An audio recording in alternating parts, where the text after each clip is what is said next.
नमस्कार दोस्तों, SKG film channel. दोस्तों, आप लोग के बीच में एक डुएट गाना लेकर कि एक लेडीज और एक जेंट्स दोनों गा सकते हैं एक साथ। आइए इसको हम पढ़ के सुनाते हैं, फिर उसके बाद में गाकर भी सुनाएंगे। दोस्तों, बिल्कुल ये न्यू ट्रैक है।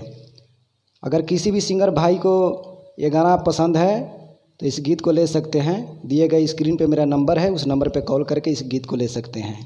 तो आइए पहले पढ़ के सुनाते हैं, फिर उसके बाद में गाकर भी सुनाएंगे।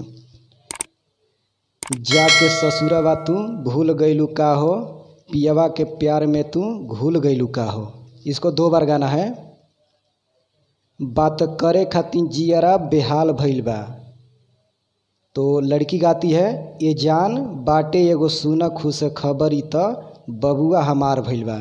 जैसे एक लड़का लड़की में प्रेम रहता है और लड़की के पहले शादी हो जाता है, वो ससुराल में चली जाती है, फिर उसके बाद में कुछ दिन बात करती है और भूल जाती है। तो उस करके लड़का एक बार फ़ोन करके पूछता है, तो अपना खुशखबरी लड़की सुनाती है। यही मैटर है दोस्तों। तो आइए इसको गा कर सुनाते हैं। जाके ससुरवा तू भूल गईलू का हो, पियावा के प्यार में तू घुल गईलू का हो, घुल गईलू का हो। जाके ससुरवा तू भूल गईलू का हो, पियावा के प्यार में तू घुल गईलू का हो। बात करे खातिर जियारा बेहाल भइल बा। ए जान बाटे एगो सुना खुश खबरी त बबुआ हमार भइल बा। करे जाऊ सुन एगो बाटे खुश खबरी त बबुआ हमार भइल बा।